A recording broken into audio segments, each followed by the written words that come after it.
Një përgjigje e kurdisur që vërtet tregon mjerimin e pozicionit politik njerëzve që për një njeri që ende mbahet në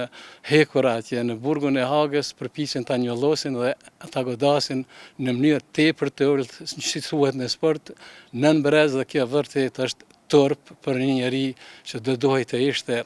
njeri që i mbron ata njerëz që 6 vjet kanë hyrë në procesin e padrejtë të mbajtjes në burg, dhe në vend që ta ngrej zërin në çarçe diplomatike që e ka këtë mundësi dhe e ka këtë kompetencë, ajo ata i godet dhe përpiqet t'i poshtroj. Por në fakt ajo me këtë deklaratë e poshtron vetveten, sepse presidentin tha që në aspektin politik dhe kombëtar nuk mund ta poshtroj as Zonja Osmani, noterja e Albin Kurtit e Çavezit Kosovës.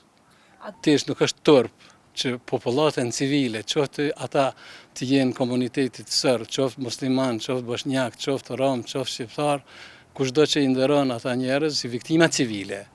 atëherë bën faktikisht një detyrë humanitare dhe njerëzore.